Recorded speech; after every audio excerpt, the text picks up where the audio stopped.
Dalam nama Bapa dan Putra dan Roh Kudus. Amin. Tuhan beserta kita, sekarang dan selama-lamanya. Inilah Injil suci menurut Matius. Dimuliakanlah Tuhan.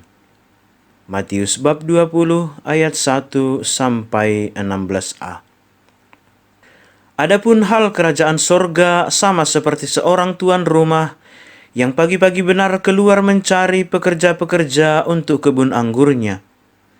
Setelah ia sepakat dengan pekerja-pekerja itu mengenai upah sedinar sehari, ia menyuruh mereka ke kebun anggurnya. Kira-kira pukul 9 pagi ia keluar pula dan dilihatnya ada lagi orang-orang lain menganggur di pasar. Katanya kepada mereka, "Pergi jugalah kamu ke kebun anggurku, dan apa yang pantas akan kuberikan kepadamu." Dan mereka pun pergi. Kira-kira pukul 12 dan pukul 3 petang ia keluar pula dan melakukan sama seperti tadi. Kira-kira pukul 5 petang ia keluar lagi dan mendapati orang-orang lain pula, lalu katanya kepada mereka, "Mengapa kamu menganggur saja di sini sepanjang hari?" Kata mereka kepadanya, "Karena tidak ada orang mengupah kami." Katanya kepada mereka, "Pergi jugalah kamu ke kebun anggurku." Ketika hari malam, tuan itu berkata kepada mandurnya, "Panggillah pekerja-pekerja itu dan bayarkan upah mereka, mulai dengan mereka yang masuk terakhir hingga mereka yang masuk terdahulu." Maka datanglah mereka yang mulai bekerja kira-kira pukul 5, dan mereka menerima masing-masing 1 dinar. Kemudian datanglah mereka yang masuk terdahulu, sangkanya akan mendapat lebih banyak, tetapi mereka pun menerima masing-masing 1 dinar juga. Ketika mereka menerimanya, mereka bersungut-sungut kepada tuan itu, katanya, "Mereka yang masuk terakhir ini hanya bekerja 1 jam, dan engkau menyamakan mereka dengan kami yang sehari suntuk bekerja berat dan menanggung panas terik matahari." Tetapi tuan itu menjawab seorang dari mereka, "Saudara, aku tidak berlaku tidak adil terhadap engkau. Bukankah kita telah sepakat 1 dinar sehari? Ambillah bagianmu dan pergilah. Aku mau memberikan kepada orang yang masuk terakhir ini sama seperti kepadamu. Tidakkah aku bebas mempergunakan milikku menurut kehendak hatiku? Atau iri hatikah engkau karena aku murah hati?" Demikianlah orang yang terakhir akan menjadi yang terdahulu, dan yang terdahulu akan menjadi yang terakhir. Demikianlah sabda Tuhan. Terpujilah Kristus. Saudara-saudari yang terkasih, dalam dunia kita hari-hari ini, keadilan dan kemurahan hati seseorang seringkali disalahartikan. Lebih tepatnya diartikan sekehendak hati demi kepentingan pribadi. Tidak jarang sesuatu itu dianggap adil jika menguntungkan. Sebaliknya, sesuatu itu tidak adil jika merugikan. Cukup sering pula orang mempersempit makna keadilan itu. Di sisi lain, tidak sedikit pula orang yang begitu gelisah ketika melihat orang lain bermurah hati kepada sesamanya. Padahal, tak sedikit pun ia dirugikan oleh karena kebaikan orang lain itu. Ada lagi kecenderungan buruk manusia dari zaman ke zaman, yaitu iri hati karena orang lain memperoleh penghidupan yang layak dan hidupnya bahagia. Ternyata senang melihat orang lain susah, dan susah melihat orang senang sudah ada sejak dulu.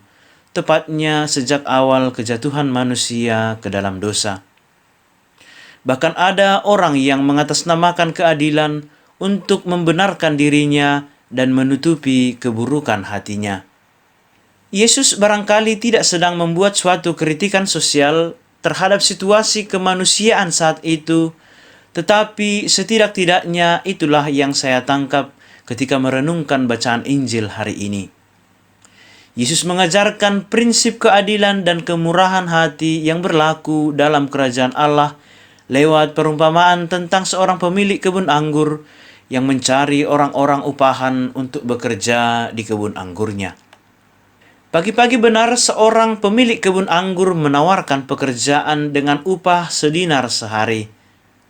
Upah sedinar itu memang lazim bagi pekerja harian pada waktu itu. Tentu saja para pencari kerja mau menerima kesepakatan itu. Si pemilik kebun itu kemudian mengajak juga orang-orang yang belum mendapat pekerjaan untuk bekerja di kebun anggurnya pada pukul 9, pukul 12, pukul 3 sore, dan bahkan sampai pukul 5 sore, 1 jam sebelum jam kerja usai. Masalah pun timbul karena hal itu. Tiap pekerja, entah yang datang 1 jam sebelum tutup jam kerja, entah mulai pagi-pagi sekali, mendapat upah yang sama, yaitu 1 dinar. Maka yang datang bekerja sejak pagi merasa tidak puas. Mereka pun mempertanyakan hal itu. Mengapa upahnya sama dengan yang bekerja 1 jam saja? Pemilik kebun anggur menegaskan, bukannya ia berlaku tidak adil, sebab sebelumnya kedua belah pihak sudah saling sepakat mengenai upah 1 dinar itu. Pemilik kebun anggur itu merasa bebas dan merdeka memberi upah sedinar juga kepada mereka yang datang belakangan. Jawaban ini pun menukas rasa iri hati terhadap orang yang melihat ia bermurah hati kepada orang lain. Sebenarnya kata-kata itu bukan hanya ditujukan kepada pekerja yang protes, melainkan kepada siapa saja yang membaca dan mendengar perumpamaan ini. Para pekerja yang merasa mendapat upah terlalu sedikit sebenarnya tidak melihat sisi yang lebih dasar dari keadilan, yakni kesempatan yang sama bagi semua orang untuk mendapatkan nafkahnya masing-masing. Orang yang tak puas itu sebenarnya beruntung karena mereka langsung mendapat pekerjaan tanpa perlu menunggu lama.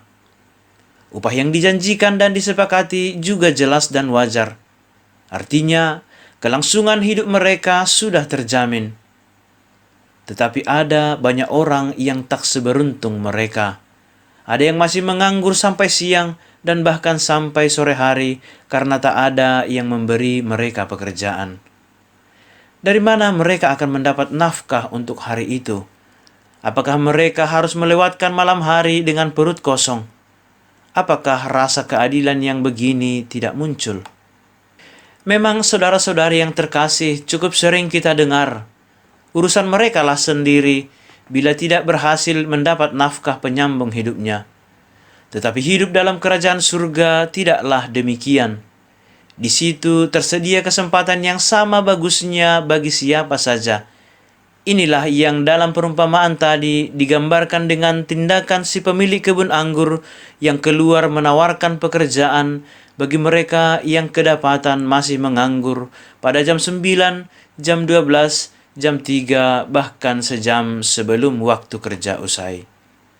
Mereka yang masih menunggu rejeki tidak ditinggalkan sendirian. Inilah keadilan yang diberlakukan dalam kerajaan surga. Perumpamaan ini diceritakan oleh Yesus dengan maksud untuk menjelaskan perihal kerajaan surga. Ia sudah sering mengajarkan bagaimana kehidupan kita di bumi ini bisa menjadi ruang bagi kehadiran yang maha kuasa. Yesus datang mewartakan kerajaan surga yang benar-benar sudah dekat. Ia mengajak orang banyak bertobat, artinya bukan asal kapok berbuat jahat dan banting setir, melainkan berganti wawasan mengenai hidup ini, berpikir luas melampaui yang sudah-sudah. Maksudnya, kita tidak mengurung diri dalam pandangan-pandangan sendiri, tetapi mulai berpikir jauh ke depan, meluangkan diri bagi kehadiran ilahi. Melalui perumpamaan ini, Yesus mengajak setiap orang menyadari bahwa kerajaan surga itu berkembang dengan kemurahan hati Allah dan bukan dengan prinsip ganjaran bagi setiap perbuatan seperti terjadi di dunia ini. Tujuannya ialah mengabarkan cara hidup dalam kerajaan surga. Kemurahan ilahi tidak dapat diukur dengan banyak sedikitnya kerja. Bila diukur dengan cara itu akan tidak klop dan kerajaan surga akan menjadi perkara jual beli jasa. Namun ada satu catatan penting.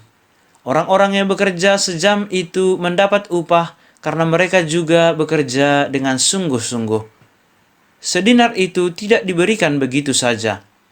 Seandainya mereka hanya enak-enak nongkrong di kebun, apa akan mendapat upah? Upah sedinar itu tetap sebagai imbalan bagi usaha dan kerja yang nyata dari orang-orang yang datang belakangan.